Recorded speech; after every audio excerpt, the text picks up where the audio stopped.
रूस की अर्थव्यवस्था इतनी मुश्किल में है कि पुतिन को सरकारी टीवी पर खुलेआम स्वीकार करना पड़ा कि उनकी अर्थव्यवस्था गहरे संकट में है, हालांकि वो कभी हार नहीं मानते। रूस की जीडीपी का 6.3% रक्षा जरूरतों पर खर्च हो रहा है, यानी 13.5 ट्रिलियन रूबल। 223 ट्रिलियन रूबल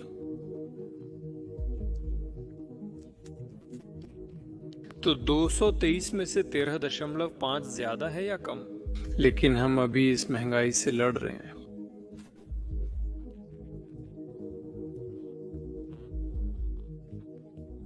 हम जानबूझकर उस दिशा में बढ़ रहे हैं ताकि अर्थव्यवस्था की सॉफ्ट लैंडिंग हो सके।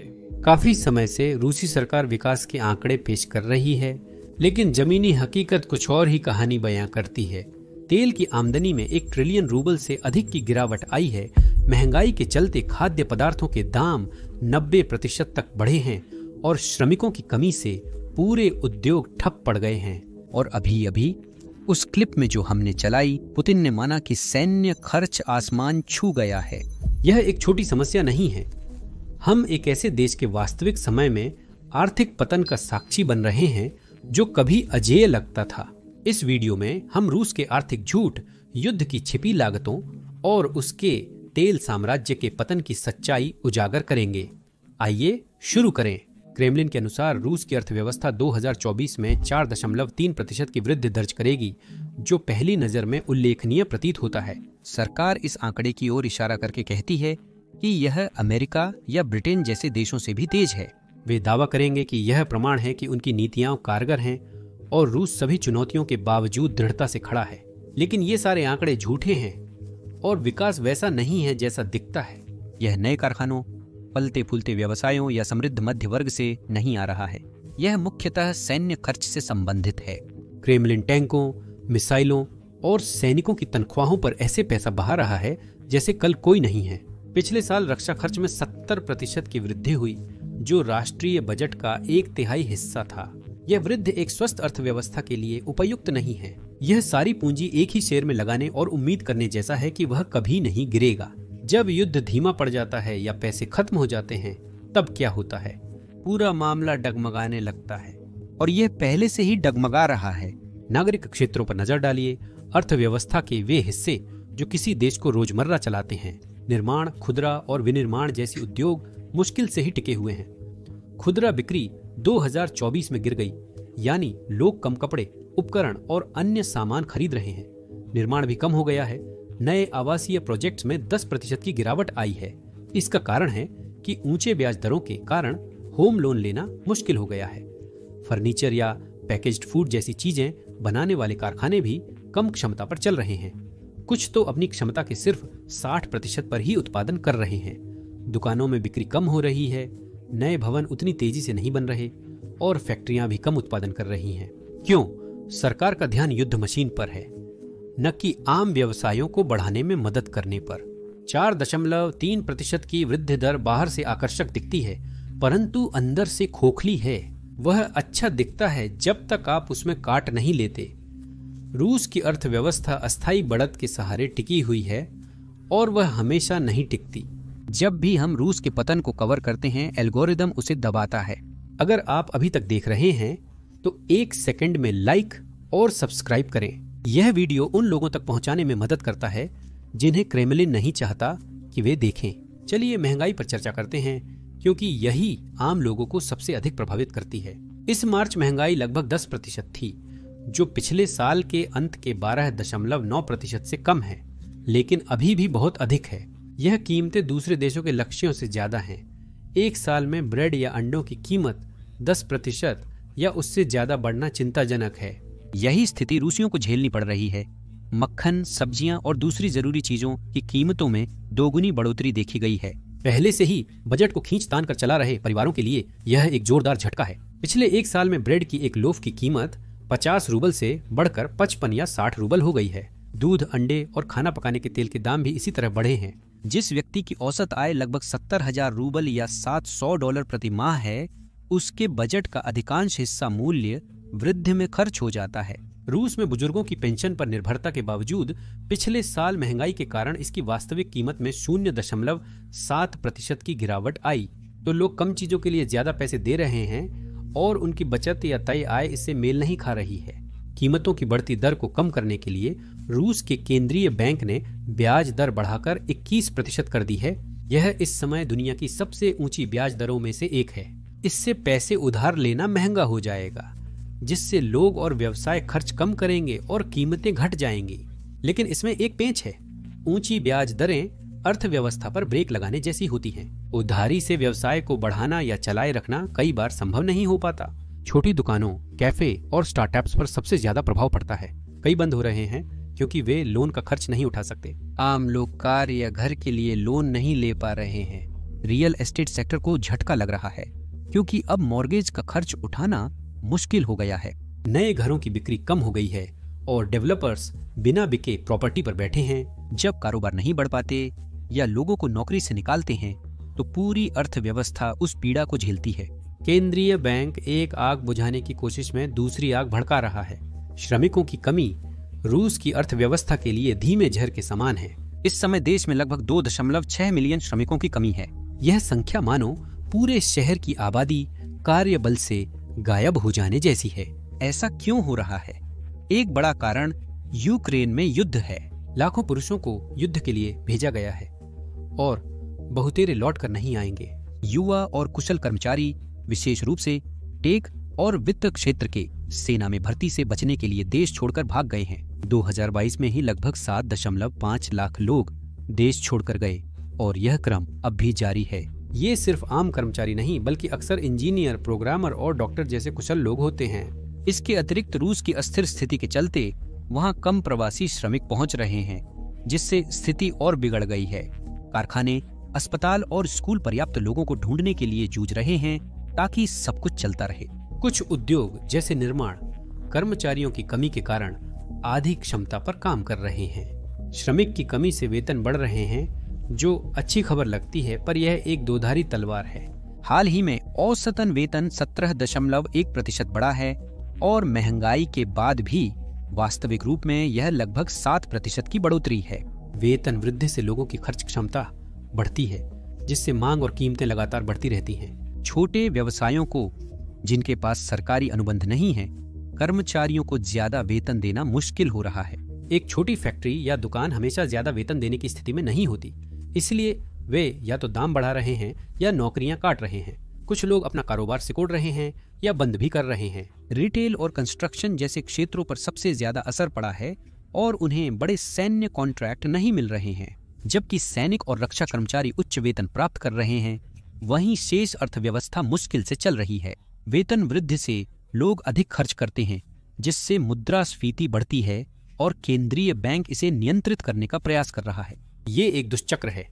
कर्मचारियों की कमी है, लागत व कीमतें बढ़ रही हैं और अर्थव्यवस्था कमजोर हो रही है। प्रतिबंध भी रूस को नीचे खींचने वाला एक और बड़ा बोझ है। जब रूस ने 2022 में यूक्रेन पर हमला किया तो पश्चिमी देशों ने कड़े दंड लगाए।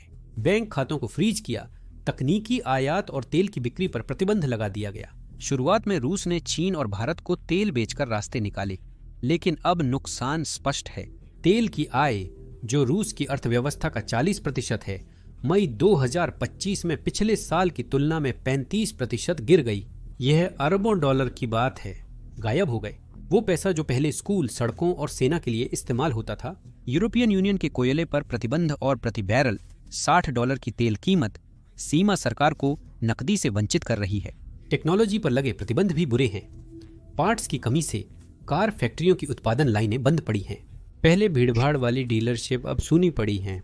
ये प्रतिबंध रूस की अर्थव्यवस्था पर एक धीमे गला घोंटने वाले शिकंजे की तरह हैं, जो प्रतिदिन कसते जा रहे हैं। देश के पास अब दर्द से बचने के विकल्प समाप्त हो रहे हैं और गिरावट की अनदेखी करना असंभव हो गया है। चलिए रूस के बढ़ते कर्ज पर चर्चा करें, जो इस बात का संकेत है कि परिस्थितियां कितनी अस्थिर हो रही हैं। रूस ने साल 2022 में यूक्रेन पर हमले के बाद से सरकार चलाने के लिए $128 अरब के फेडरल लोन बॉन्ड्स या OFAJ जारी कर भारी उधारी ली है। यह एक बहुत बड़ी राशि है, खासकर जब आप यह देखें कि इसमें से $32 अरब सिर्फ जनवरी 2025 2025 के बाद से ही जोड़े गए हैं। साल 2024 में रूस की पूरी अर्थव्यवस्था 2.24 ट्रिलियन की थी, जो न्यूयॉर्क की 2.3 ट्रिलियन अर्थव्यवस्था से थोड़ी कम है। इतने कम समय में इतना कर्ज जोड़ना ऐसा है जैसे युद्ध के लिए बैंक को खाली करते हुए क्रेडिट कार्ड की लिमिट पूरी तरह इस्तेमाल कर लेना। प्रतिबंधों के कारण अधिक धनराशि उधार लेना जोखिम भरा है। अभी ये बिलों का भुगतान में सहायक है, लेकिन कर्ज चुकाने का वक्त आने पर क्या होगा? वो ऐसे भविष्य पर दांव लगा रहा है जिसे शायद वहन नहीं कर पाएगा। आप सोच रहे होंगे कि प्रतिबंधों के बावजूद रूस के पास अभी भी पर्याप्त तेल है, जो देश को चलाए रखने के लिए काफी होना चाहिए। लेकिन यह धारणा पूरी तरह से गलत है। तेल दशकों से रूस की आर्थिक जीवन रेखा रहा है। अब वह जीवन रेखा द्रुत गति से क्षीण हो रही है।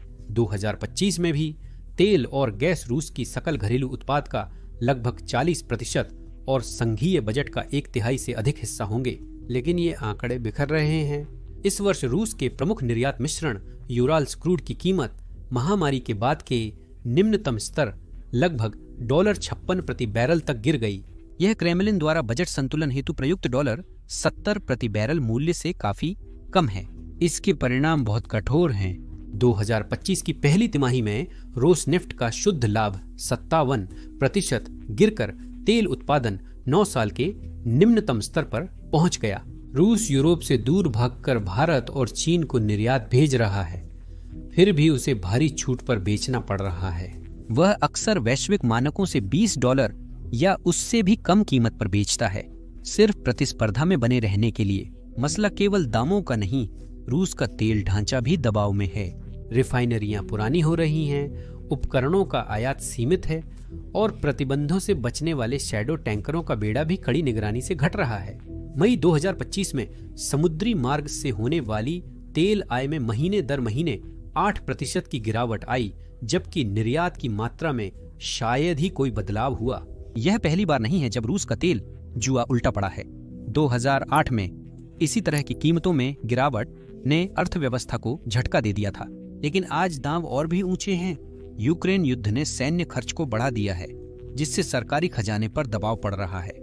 जब तेल से होने वाली आमदनी कम पड़ जाती है तो क्रेमलिन को अपने संप्रभु संपत्ति कोष से पैसे निकालने पड़ते हैं, जो पहले से ही घट रहा है, या फिर कहीं और खर्च में कटौती करनी पड़ती है। दुनिया निरंतर आगे बढ़ रही है। फॉसिल ईंधन की वैश्विक मांग स्थिर हो रही है। स्वच्छ ऊर्जा में निवेश बढ़ रहा है। रूस, जो अभी भी 20वीं सदी के आर्थिक मॉडल से जुड़ा है, अपनी सबसे मूल्यवान संपत्ति का महत्व घटते देख रहा है। रूस के पास अभी भी तेल है, लेकिन 2025 में यह उसे नहीं बचा पाएगा। यह दर्शाता है कि देश वास्तव में कितना असुरक्षित है। और ये सिर्फ तेल की बात नहीं है, दूसरी इंडस्ट्रीज भी दबाव महसूस कर रही हैं। उदाहरण के लिए कार निर्माण को देखें। रूस पहले जर्मनी और जापान से आयातित पार्ट्स पर निर्भर था। सप्लाई चेन में कटौती के कारण 2022 से उत्पादन में 40% की गिरावट आई है। बनी कारों की गुणवत्ता भी कम है, क्योंकि उनमें अक्सर चीन के अस्थायी पुर्जे लगाए जा रहे हैं। कारखाने या तो बंद हो रहे हैं या फिर चीन जैसे कम भरोसेमंद स्रोतों से पार्ट्स जोड़ने की कोशिश कर रहे हैं। नतीजा, कम कारें, कम गुणवत्ता और ज्यादा कीमतें। इलेक्ट्रॉनिक्स, मशीनरी और कृषि में भी रूस को अपनी जरूरत के आधुनिक उपकरण नहीं मिल पा रहे हैं। किसानों को आधुनिक ट्रैक्टर व उर्वरक मिलना मुश्किल हो रहा है, जिससे फसल उत्पादन घट रहा है। प्रतिबंध रूस की अर्थव्यवस्था के चारों ओर एक दीवार की तरह है, जो हर दिन थोड़ी ऊंची होती जा रही है। रूस की अर्थव्यवस्था गंभीर संकट में है, जैसा कि सभी समस्याओं के समग्र चित्र से स्पष्ट है। सरकार 2.3% कम बेरोजगारी या मजबूत रूबल की ओर इशारा कर सकती है, जिसने इस साल अन्य मुद्राओं के मुकाबले 40% की बढ़त हासिल की है। लेकिन ये सब ध्यान भटकाने वाली बातें हैं। बेरोजगारी कम है क्योंकि कई लोग या तो देश छोड़ चुके हैं या फिर सेना में भर्ती हो गए हैं, न कि नौकरियों की अधिकता के कारण। रूबल की मजबूती नकली है, जिसे सख्त नियंत्रण और घटती तेल बिक्री से टिकाया गया है। वास्तव में रूस की अर्थव्यवस्था ताश के पत्तों के महल जैसी है और अब हवा का झोंका उसे हिलाने लगा है। अगर हमें सच में समझना है कि रूस इस मुसीबत में क्यों है, तो हमें पीछे जाकर देखना होगा कि यह सब शुरू कहां से हुआ। यह संकट रातों रात नहीं आया, बल्कि यह कई सालों से बनता आ रहा था, जो फैसलों, संघर्षों और कमजोरियों में जड़ें जमाए हुए था और अब आखिरकार सामने आ गया है। 2022 में यूक्रेन पर हमला वह चिंगारी थी जिसने आग लगा दी जब रूस ने अपनी सेना सीमा पार भेजी। दुनिया ने ऐसे प्रतिबंध लगाए जो हथौड़े की तरह लगे। पश्चिमी देशों ने जिनका नेतृत्व संयुक्त राज्य अमेरिका और यूरोपीय संघ ने किया, रूस के 300 अरब डॉलर के विदेशी भंडार को फ्रीज कर दिया। यह वो पैसा था जिस पर सरकार रूबल को स्थिर करने और अपने बिल चुकाने के लिए निर्भर थी। सोचिए कि आपकी पूरी बचत एक ऐसे बॉक्स में बंद हो जाए जिसे आप खोल ही न पाएं। रूस के साथ ऐसा ही हुआ। प्रतिबंधों ने उन्हें वैश्विक वित्तीय प्रणालियों से काट दिया। इससे रूसी बैंकों और कंपनियों के लिए वैश्विक व्यापार करना लगभग असंभव हो गया। कंपनियों को सप्लाई खरीदने और निर्यातकों को भुगतान पाने में दिक्कत हो रही थी। आक्रमण ने न केवल प्रतिबंध लगाए बल्कि रूस की वैश्विक अर्थव्यवस्था में उसकी स्थिति भी बदल दी। 2022 से पहले रूस ऊर्जा बाजारों में एक प्रमुख खिलाड़ी था और यूरोप को गैस और तेल की आपूर्ति करता था। जर्मनी और इटली अपने घरों को गर्म रखने और फैक्ट्रियों को चलाने के लिए रूसी पाइपलाइनों पर निर्भर थे। 2021 में यूरोप अपनी गैस का 45% रूस पर निर्भर था। पर हमले के बाद यूरोप का रुख तुरंत बदल गया। उन्होंने कतर और संयुक्त राज्य अमेरिका जैसे देशों से तरलीकृत प्राकृतिक गैस के लिए नए टर्मिनल बनाए। उन्होंने पवन और सौर ऊर्जा में निवेश किया। 2025 तक रूस की यूरोप के ऊर्जा बाजार में हिस्सेदारी 45% से घटकर मात्र 13% रह गई है। असल में योजना इसे और कम करने की है। यह उस देश के लिए एक विनाशकारी नुकसान है जो अपनी लगभग आधी आमदनी के लिए ऊर्जा पर निर्भर है। रूस अपने तेल को चीन और भारत को कम कीमतों पर बेचने का प्रयास कर रहा है, लेकिन ये सौदे भी अनिश्चित हैं। बड़ी संख्या में पश्चिमी कंपनियों के बाहर निकलने का बड़ा प्रभाव पड़ा। मैकडॉनल्ड्स, एप्पल और टोयोटा जैसे बड़े नामों ने रूस में अपना कारोबार बंद कर दिया। रूस में हजारों कंपनियों के जाने से अरबों की आय और हजारों नौकरियां गईं। ओमोटो उद्योग इसका उदाहरण है। पश्चिमी पुर्जों की कमी से उत्पादन रुका हुआ है और नई कारें या तो कम हैं या महंगी हैं। बाहर निकलना सिर्फ पैसों की बात नहीं थी, बल्कि एक संकेत था कि रूस अब कारोबार के लिए असुरक्षित हो गया है। भरोसा अब खत्म हो गया है और इसे रातों रात फिर से नहीं बनाया जा सकता। रूस ने चीन और भारत जैसे देशों के साथ ज्यादा व्यापार करने की कोशिश की, पर यह उतना सफल नहीं रहा। ये देश रूसी तेल बड़ी छूट पर खरीदते हैं और उनके पास रूसी सामानों की यूरोप जैसी मांग नहीं है।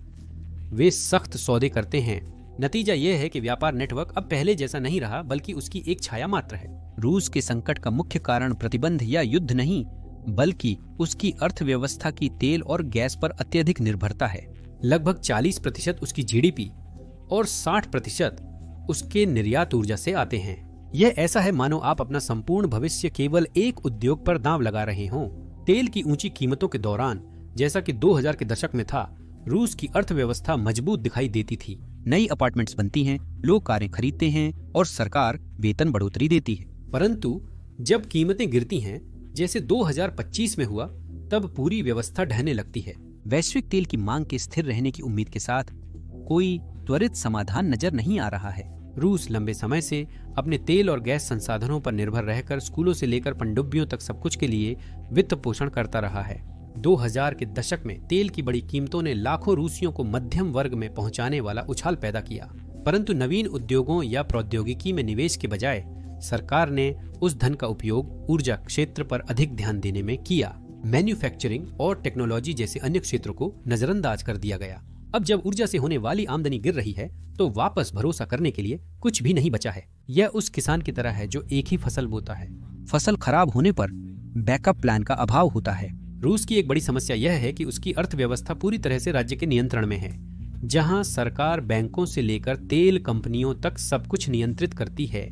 यह प्रणाली निजी व्यवसायों के विकास में बाधाएं उत्पन्न करती है। उद्यमियों को निरंतर लालफीताशाही, भ्रष्टाचार और सरकारी हस्तक्षेप का सामना करना पड़ता है। व्यवसायों को कर, घूस और सरकारी अधिग्रहण के जोखिम का सामना करना पड़ता है। यह व्यवस्था नवाचार को खत्म कर देती है। उद्यमी तब सफल नहीं हो सकते जब उन्हें लगातार सावधान रहना पड़े। रूस की अर्थव्यवस्था में विविधता और लचीलेपन का अभाव है, जो चुनौतियों का सामना करने के लिए आवश्यक है। दक्षिण कोरिया में सैमसंग जैसी टेक्नोलॉजी कंपनियां नवाचार और विकास को प्रोत्साहित करती हैं। इसकी तुलना उससे करें। रूस में कोई भी व्यक्ति जो अलग तरीके से सोचता है, उसे व्यवस्था द्वारा दबा दिया जाता है। ऐसा कोई उदाहरण नहीं मिलता। नॉर्वे भी तेल पर निर्भर है, लेकिन उसने शिपिंग और नवीकरणीय ऊर्जा के साथ अर्थव्यवस्था विविधित की है। रूस ने ऐसा पहले कभी नहीं किया और अब उसे इसका खामियाजा भुगतना पड़ रहा है। रूस में खराब ढांचे और सरकारी नियंत्रण के कारण भ्रष्टाचार बहुत अधिक है। भ्रष्टाचार रूस की अर्थव्यवस्था में एक रिसाव की तरह है, जो उस धन को बाहर निकाल देता है जिससे स्कूल, अस्पताल या सड़कों का निर्माण किया जा सकता था। और ये सिर्फ कुछ बुरे लोग नहीं हैं। ये एक ऐसा सिस्टम है जहां रिश्वत और कमीशन देना लेना कारोबार का हिस्सा है। छोटे व्यवसाय शुरू करने या निर्माण की अनुमति पाने के लिए मालिकों को, अधिकारियों को रिश्वत देनी पड़ती है। रिश्वतें व्यवसायों के मुनाफे का कम से कम 10% हिस्सा खा जाती हैं, जो पैसा कर्मचारियों को रखने या उपकरण खरीदने में लगाया जा सकता था। तेल और गैस क्षेत्र की बड़ी कंपनियों को सबसे अधिक नुकसान होता है। राज्य के अधिकारी बड़े सौदों में अक्सर अपना हिस्सा मांगते हैं, जिससे उपभोक्ताओं को ऊंचे दामों का सामना करना पड़ता है। पिछले साल ट्रांसपेरेंसी इंटरनेशनल द्वारा रूस को सबसे भ्रष्ट देशों में शामिल किया गया, जिसे 100 में से 26 अंक प्राप्त हुए। यह पड़ोसी देशों की तुलना में काफी खराब था। भ्रष्टाचार विदेशी निवेशकों को डराता है, जो संदिग्ध सौदों या अचानक सरकारी अधिग्रहणों से बचना चाहते हैं। 2018 में IKEA ने कई सालों तक भ्रष्ट अधिकारियों से संघर्ष करने के बाद रूस से अपना व्यवसाय वापस ले लिया, जो एक आम घटना है। रूसी व्यवसाय भी मुश्किलों का सामना करते हैं, क्योंकि छोटी कंपनियां अपना 20% समय निरीक्षण और लालफीताशाही में खर्च करती हैं। अक्सर यह महज घूस लेने का एक और बहाना होता है। इस दौरान निकाले गए पैसे कुछ अमीरों के पास चले जाते हैं, जो विदेशों में महल खरीदते या पैसे ऑफशोर खातों में छिपा देते हैं। 2024 में लीक रिपोर्टों से पता चला कि रूस से $15 अरब की संदिग्ध रकम बाहर जा रही थी, जो लाखों लोगों की स्वास्थ्य सेवा के लिए पर्याप्त थी। यह लालच अमीर गरीब की खाई बढ़ाता है, जिससे आम रूसियों को जर्जर बुनियादी सुविधाएं और बढ़ती कीमतें झेलनी पड़ती हैं। यह एक ऐसा चक्र है जो अर्थव्यवस्था को बंधक बनाए रखता है, क्योंकि जो इसे सुधार सकते हैं वह टूटी व्यवस्था से ही लाभ कमाते हैं। भ्रष्टाचार सर्वव्यापी होने से रूस के टिके रहने में संघर्ष करना कोई आश्चर्य की बात नहीं है। तकनीकी क्षेत्र रूस की खराब संरचित अर्थव्यवस्था का एक और उत्कृष्ट उदाहरण है। रूस के पास एक समय एक उन्नत तकनीकी उद्योग था, जिसमें Yandex और Mail.ru जैसी कंपनियां वैश्विक स्तर पर प्रतिस्पर्धा कर रही थीं। परंतु 2022 से उस उद्योग को पूर्णतः नष्ट कर दिया गया है। प्रतिबंधों ने पश्चिमी सॉफ्टवेयर, क्लाउड सेवाओं और माइक्रोचिप जैसे हार्डवेयर की पहुंच रोक दी है। इससे टेक प्रोडक्ट्स का निर्माण और मेंटेनेंस कठिन हो गया है। इस बीच हजारों निपुण प्रोग्रामर और इंजीनियर देश छोड़ गए हैं। 2022 से पहले भी रूस प्रतिभा खो रहा था। 2022 में 1 लाख IT कर्मचारी देश छोड़कर एस्टोनिया या आर्मेनिया जैसे स्थानों पर चले गए।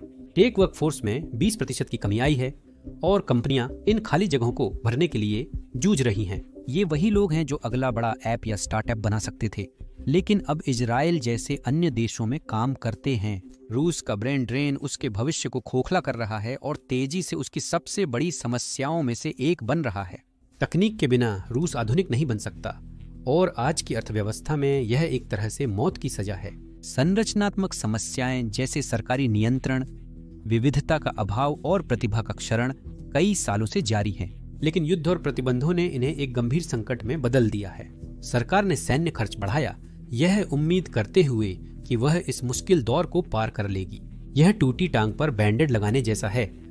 कुछ समय तक काम कर सकता है, लेकिन अंदरूनी नुकसान बढ़ता रहता है। रूस की अर्थव्यवस्था को सालों की गलतियों की कीमत चुकानी पड़ रही है और अब वह बिल चुकाने का समय आ गया है। इन समस्याओं के बढ़ने से उनका प्रभाव रूसी समाज और उससे आगे तक फैल रहा है। आर्थिक दबाव से लाखों रूसियों की जिंदगी और कठिन हो रही है। करीब 21 मिलियन लोग, यानी लगभग हर 7 में से एक, गरीबी रेखा से नीचे जीवन बिता रहे हैं। यह संख्या लगातार बढ़ती जा रही है, क्योंकि कीमतें बढ़ रही हैं और वेतन उसके अनुरूप नहीं बढ़ रहे हैं। छोटे शहरों में जहां फैक्ट्रियां बंद हो गईं या खेतों में मजदूरों की कमी है, परिवारों को गुजारा करना मुश्किल हो रहा है। किराने की दुकान पर जाना अब मांस या ताजे फल छोड़ने जैसा है, क्योंकि औसत कीमतें 15% बढ़ गई हैं। मक्खन और आलू जैसी अन्य वस्तुओं की कीमतें और भी अधिक बढ़ गई हैं। एक परिवार जो मासिक 70,000 कमाता है, उसके बजट का एक बड़ा हिस्सा इसमें खर्च होता है। महंगाई के कारण लोग पौष्टिक भोजन की जगह सस्ता और असंतुलित आहार ले रहे हैं, जैसे प्रोसेस्ड नूडल्स। मॉस्को जैसे शहरों में भी मध्यम वर्ग पर दबाव बढ़ रहा है। लोग अब किराए और यूटिलिटी बिलों पर ज्यादा ध्यान दे रहे हैं, छुट्टियों और नई कारों के सपनों की बजाय। बिजली और गैस के बिल पिछले साल से 12% बढ़ गए हैं। सर्दी नजदीक आने के साथ ये खर्चे और बढ़ जाएंगे। सरकार पहले सब्सिडी से मदद करती थी, लेकिन अब पैसे बचाने हेतु उन्हें कम किया जा रहा है। कुछ परिवार एक साथ या रिश्तेदारों के साथ रह रहे हैं ताकि खर्चों को बांट सकें। लोग टैक्सी चलाने और घर का बना खाना बेचने जैसे साइड जॉब्स कर रहे हैं ताकि गुजारा चल सके। रूस की अर्थव्यवस्था में पिछले एक दशक में काफी बदलाव आया है, जब यह एक उज्जवल भविष्य का वादा कर रही थी। कई रूसियों के लिए रोजमर्रा की जिंदगी और भी मुश्किल हो रही है। स्वास्थ्य सेवा भी प्रभावित हो रही है। अस्पतालों को तनख्वाह में कटौती के कारण पर्याप्त फंड नहीं मिल रहा है। असल में 2024 में खर्च 8% कम हो गया है और 2025 में भी हालात कठिन हैं। ग्रामीण इलाकों में क्लिनिक बंद होने से लोगों को चेकअप के लिए घंटों सफर करना पड़ रहा है। शहरों के अस्पतालों में मरीजों को जांच और सर्जरी के लिए लंबा इंतजार करना पड़ रहा है। दवाओं की कमी सामान्य है। मधुमेह और हृदय रोग की दवाएं या तो उपलब्ध नहीं हैं या 20% अधिक महंगी हो गई हैं। कुछ रूसी ऑनलाइन गोलियां खरीद रहे हैं या हर्बल इलाज का सहारा ले रहे हैं, जो जोखिम भरा है। अफवाहें हैं कि लोग फार्मेसियों के स्टॉक खत्म होने के कारण ब्लैक मार्केट से दवाइयां खरीद रहे हैं। नियमित देखभाल की जरूरत वाले बुजुर्गों के लिए यह एक भयावह समय है। स्वास्थ्य सेवा प्रणाली में दरारें अब खाइयों में बदल रही हैं, जिनमें लोग गिरते जा रहे हैं। शिक्षा प्रभावित हो रही है। कम वेतन के कारण स्कूलों को शिक्षक रखने में कठिनाई हो रही है। सरकारी स्कूल कर्मचारियों को लगभग $500 प्रति माह मिलते हैं। कई योग्य शिक्षक बेहतर वेतन के लिए विदेश या रूस के निजी क्षेत्र में चले गए हैं। 2024 तक शिक्षकों की कमी 11% तक पहुंची, जिससे कक्षाएं बड़ी हुईं और बच्चों को कम व्यक्तिगत ध्यान मिला। दूर दराज के कुछ इलाकों में स्कूल पूरी तरह बंद हो गए हैं। छात्रों को पढ़ाई के लिए अस्थिर इंटरनेट पर निर्भर होना पड़ रहा है। शहरों में भी किताबें, कंप्यूटर जैसी चीजें मिलना मुश्किल है। कक्षाएं अत्यधिक भीड़भाड़ वाली हैं और कुछ स्कूल बुनियादी चीजें जैसे किताबें या हीटिंग तक नहीं खरीद सकते। ये सिर्फ आज के छात्रों की नहीं, बल्कि रूस के भविष्य की बात है। कमजोर शिक्षा प्रणाली भविष्य में कम कुशल कर्मचारियों को जन्म देगी, जिससे रूस के लिए वर्तमान आर्थिक संकट से उबरना और कठिन हो जाएगा। जो बच्चे अच्छी शिक्षा से वंचित रह जाते हैं, वे तकनीक या विज्ञान जैसे क्षेत्रों में नौकरियां करने के लिए तैयार नहीं होंगे, जबकि देश को अपनी तेल पर निर्भरता से बाहर निकलने के लिए इनकी जरूरत है। सरकार का युद्ध पर ध्यान केंद्रित करना मददगार नहीं है। 2025 में चौंकाने वाले 41% संघीय बजट का हिस्सा रक्षा और सुरक्षा में जा रहा है। यह राशि हजारों स्कूल या अस्पताल बनाने के लिए पर्याप्त है। सैन्य खर्च आसमान छू रहा है और यह सिर्फ हथियारों तक सीमित नहीं है। इसके बजाय यह पैसा मिसाइलों, सैन्य ठिकानों और नए सैनिकों की भर्ती बोनस में खर्च किया जा रहा है। बेलगोरोड जैसे कुछ क्षेत्रों में भर्ती होने वालों को सेना में शामिल होने के लिए 3 मिलियन रूबल, लगभग $29,000 तक की राशि दी जा रही है। यह कई परिवारों के लिए बहुत बड़ी रकम है, परंतु निराशा का प्रतीक भी है। लड़ाकों की कमी के कारण सरकार इस समस्या पर सिर्फ पैसे फेंक रही है। दूसरी ओर शिक्षक या नर्स जैसे सामान्य कर्मचारी अपने वेतन में एक छोटी वृद्धि पाकर भी खुद को सौभाग्यशाली मानते हैं। युद्ध खर्च से अर्थव्यवस्था के अन्य क्षेत्र प्रभावित हो रहे हैं। सड़कें और रेलवे जैसी बुनियादी सुविधाएं जर्जर हो रही हैं, क्योंकि उन्हें बनाए रखने के लिए पैसे नहीं हैं। रूस के नेशनल वेलफेयर फंड के 2026 तक समाप्त होने का अनुमान है, जो देश की कठिन परिस्थितियों के लिए बचत है। एक बार ऐसा हो जाने के बाद सरकार को या तो और ज्यादा कर्ज लेना पड़ेगा या खर्चों में और कटौती करनी पड़ेगी। यूक्रेन में चल रहा युद्ध, जो अब तीसरे वर्ष में है, ऐसे समय में संसाधनों को नष्ट कर रहा है जब अर्थव्यवस्था पहले से ही मुश्किल में है। इस बिंदु पर आप शायद सोच रहे होंगे कि रूस को बस पीछे हट जाना चाहिए और युद्ध को समाप्त कर देना चाहिए, है ना? तो अब मोड़ यह है कि रूस की अर्थव्यवस्था अब युद्ध से इतनी जुड़ गई है कि इसे रोकना और भी ज्यादा नुकसानदायक हो सकता है। युद्ध देश के कुछ हिस्सों के लिए जीवन रेखा बन गया है। टूला जैसे स्थानों में हथियार बनाने वाली फैक्ट्रियां 1.2 मिलियन लोगों को रोजगार दे रही हैं, जो 2025 में रूस के कार्यबल का 10% होगा। ईरान जैसे देशों को बेची गई मिसाइलों जैसे हथियारों के निर्यात से पिछले साल $14 अरब आए, जो सिकुड़ती अर्थव्यवस्था में एक दुर्लभ उज्जवल पहलू था। युद्ध के बिना नौकरियां और सौदे गायब हो सकते हैं, जिससे शहरों में भारी संकट आ सकता है। और क्रेमलिन यह जानता है, इसलिए वह लड़ाई को जारी रखने के लिए दबाव बना रहा है, यह सोचकर कि युद्ध पर खर्च चीजों को एक साथ रखेगा। यह ऐसे है जैसे कोई जुआरी खराब पत्तों पर दांव और बढ़ा दे, चमत्कार की उम्मीद में। बेशक इसकी एक कीमत चुकानी पड़ती है। 2025 में लगभग $34.4 बिलियन का बजट घाटा सेना और बुनियादी सेवाओं दोनों के लिए फंड जुटाना मुश्किल बना रहा है। कुछ विश्लेषकों का मानना है कि यह दबाव रूस को अपनी रणनीति पर पुनर्विचार करने को बाध्य कर सकता है। यह उन्हें यूक्रेन से पीछे हटने या युद्ध विराम की तलाश करने के लिए मजबूर कर सकता है, ताकि आर्थिक दर्द कम हो सके। कुछ लोग चेतावते हैं कि घिरी हुई सरकार नियंत्रण कड़ा कर सकती है और सत्ता में बने रहने के लिए विरोध को दबा सकती है। 2024 में रूस ने भाषण की स्वतंत्रता को प्रतिबंधित करने और विरोध करने वालों को कैद करने के लिए कानून पारित किए। इसी अवधि में देशद्रोह गतिविधियों के लिए गिरफ्तारियां पिछले साल के मुकाबले 30% बढ़ी। खराब अर्थव्यवस्था क्रेमलिन को ऐसे उपायों पर निर्भर होने को मजबूर कर सकती है जिससे अशांति बढ़ने का जोखिम है। तो जब तक कोई बेहतर योजना नहीं आती, रूस दुर्भाग्यवश युद्ध पर खर्च और आगे बढ़ता रहेगा। यह असंतुलित खर्च रूसी समाज में विभाजन पैदा कर रहा है। रक्षा उद्योगों में काम करने वाले लोग सही प्रदर्शन कर रहे हैं। कुछ लोगों को वेतन वृद्धि मिल रही है, लेकिन दुकानदारों से लेकर शिक्षकों तक अन्य सभी पीछे छूट रहे हैं। यह अंतर अब निराशाजनक होने लगा है। शहरों में लोग सरकार पर नाराज हैं। उनका कहना है कि सरकार लोगों से ज्यादा टैंकों की परवाह करती है। लोग निराश हैं कि सरकार अस्पतालों की तुलना में टैंकों पर ज्यादा पैसा खर्च करती है।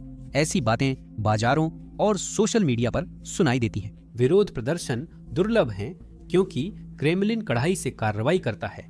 फिर भी कुछ छोटे विरोध जैसे दीवार लेखन या ऑनलाइन याचिकाएं सामने आ रहे हैं। अर्थव्यवस्था के निरंतर गिरने से निराशा और बढ़ सकती है। हालांकि हकीकत में शासन को चुनौती देने में सालों लग सकते हैं। वर्तमान में राष्ट्रपति पुतिन का शासन स्थिर है, परंतु इतिहास दर्शाता है कि आर्थिक संकट परिवर्तन ला सकता है, जैसे सोवियत संघ के अंतिम समय में हुआ था। वैश्विक स्तर पर भी रूस का संकट मुश्किलें खड़ी कर रहा है। रूस अनाज, गैस और धातुओं का एक प्रमुख आपूर्तिकर्ता है और इन निर्यातों में रुकावटों के कारण दुनिया भर में कीमतें बढ़ रही हैं। रूस गेहूं का एक प्रमुख आपूर्तिकर्ता है और 2025 में उत्पादन 10% कम होने के कारण वैश्विक खाद्य कीमतें बढ़ रही हैं। किसानों को आधुनिक मशीनरी और मजदूर की कमी के कारण फसलों का उत्पादन कम हो रहा है। मिस्र और नाइजीरिया जैसे अफ्रीका और मध्य पूर्व के देशों को रूसी अनाज पर निर्भरता के कारण अब बढ़ी हुई खाद्य लागत का सामना करना पड़ रहा है। इससे और ज्यादा लोग भूखमरी की ओर धकेले जा रहे हैं। संयुक्त राष्ट्र के अनुसार रूसी निर्यात में बाधाओं से वैश्विक खाद्य असुरक्षा और बिगड़ी है। बढ़ती कीमतों से लाखों लोग भुखमरी के कगार पर हैं, जिससे कुछ क्षेत्रों में विरोध प्रदर्शन हो रहे हैं। गैस की कीमतें भी एक समस्या है।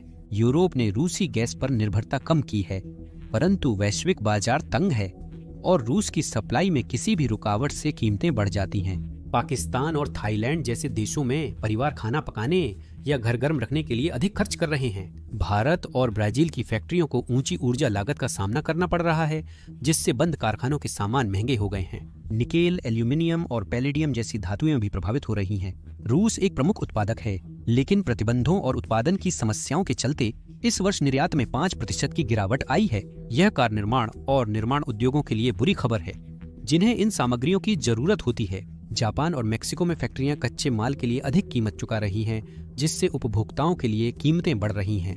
रूस की समस्याओं के कारण नई इलेक्ट्रिक गाड़ी या गगनचुंबी इमारत की कीमत बढ़ती जा रही है। रूस की आर्थिक समस्याओं से आपका अगला स्मार्टफोन या अपार्टमेंट बिल्डिंग महंगा हो सकता है। सप्लाई चेन की समस्याएं दर्शाती हैं कि एक देश का संकट हजारों मील दूर के लोगों को कैसे प्रभावित करता है, चाहे वे फैक्ट्री कर्मचारी हों या खरीदार।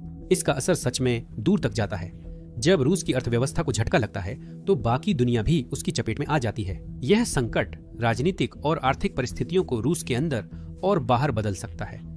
आर्थिक कठिनाइयां लोगों को असंतुष्ट कर सकती हैं। सरकार की मजबूत पकड़ के बावजूद तनाव के संकेत दिख रहे हैं। सर्वेक्षणों के मुताबिक रूसियों के लिए महंगाई सबसे बड़ी समस्या है। यह चिंता निजी बातचीत में युद्ध से भी ज्यादा है। आप सुनेंगे कि नाराजगी उभर रही है। सार्वजनिक विरोध प्रदर्शन दुर्लभ हैं क्योंकि सरकार उन्हें शीघ्र दबा देती है।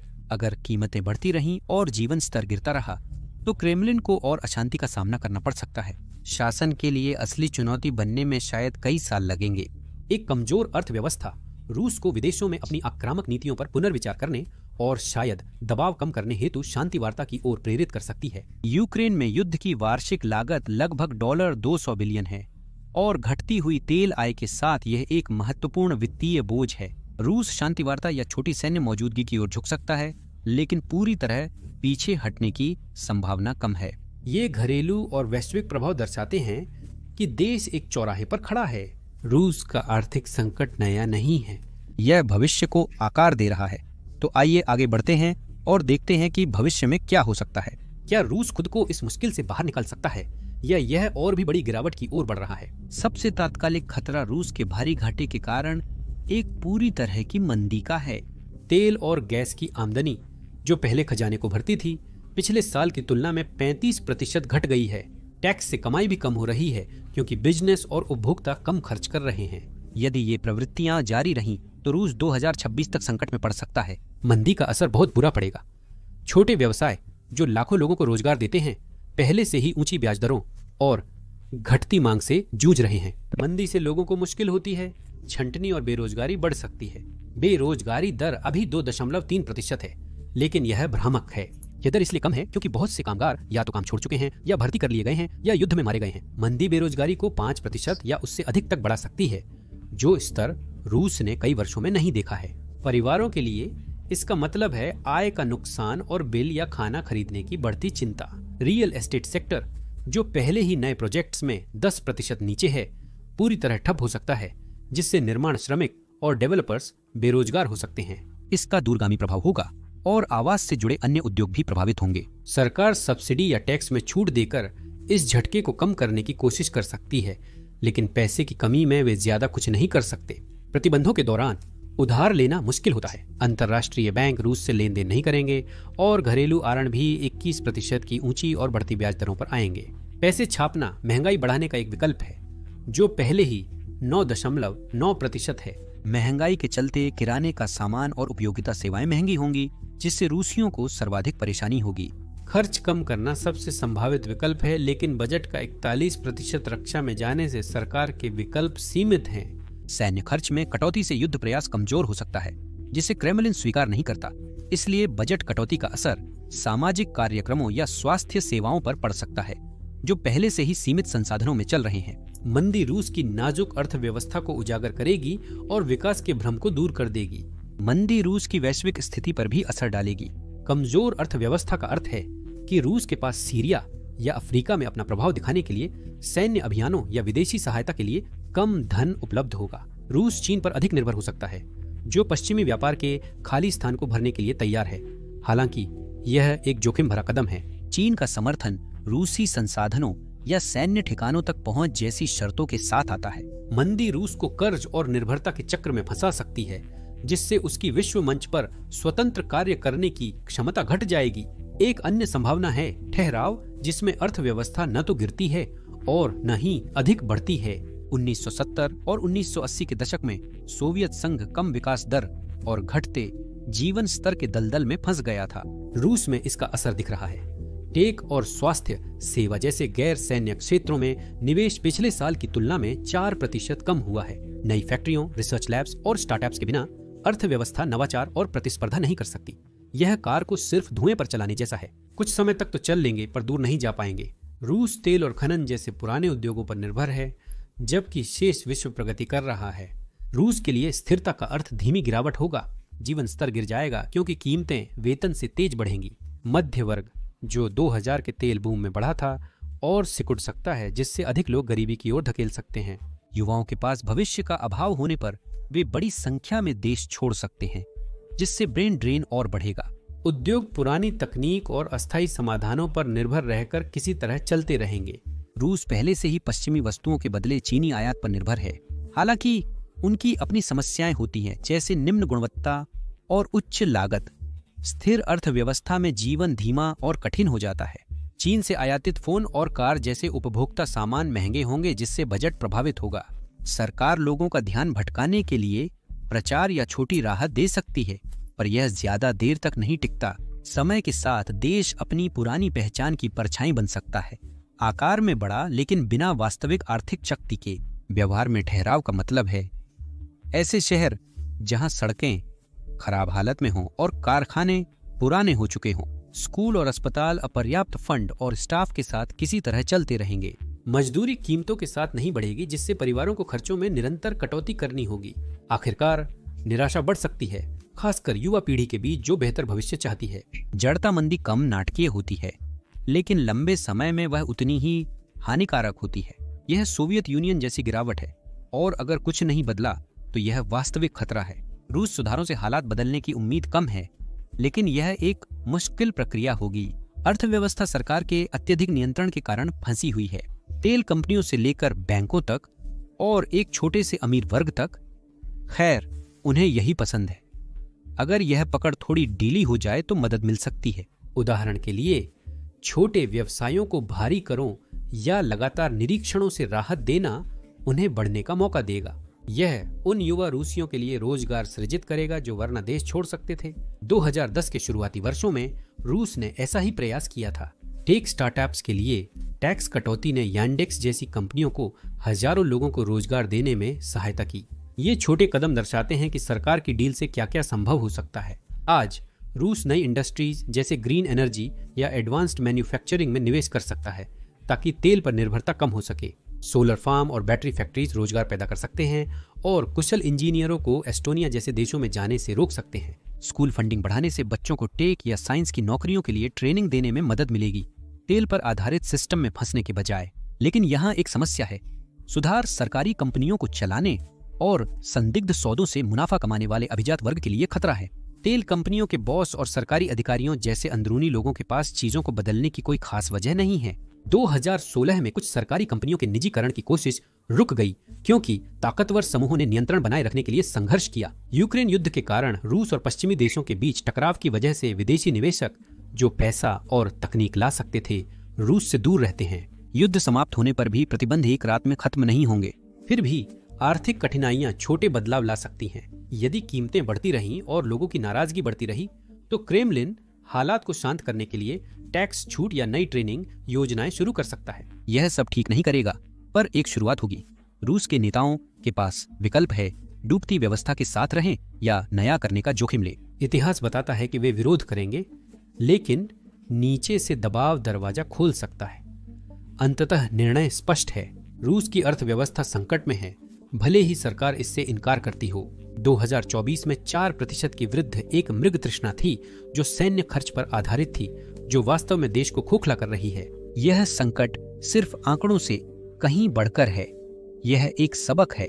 रूस से पता चलता है कि एक विशाल देश कितनी तेजी से पतन की ओर जा सकता है जब वह एक ही चीज जैसे तेल पर अधिक निर्भर हो या ऐसे झगड़े चुने जिन्हें वह संभाल न पाए, जैसे यूक्रेन। हर देश के लिए एक चेतावनी, मजबूत और विविध अर्थव्यवस्था बनाओ वरना दबाव में बिखरने का खतरा है। रूस की जनता इसकी कीमत चुका रही है और पूरी दुनिया इसके असर को महसूस कर रही है। रूस का भविष्य, चाहे वह और पतन के रास्ते पर हो या फिर से उभरने की कोशिश करे, वैश्विक व्यापार और महाशक्तियों की प्रतिद्वंद्विता को प्रभावित करेगा। ये देश किनारे पर खड़ा है और आगे क्या होगा वो सब कुछ बदल सकता है। धन्यवाद।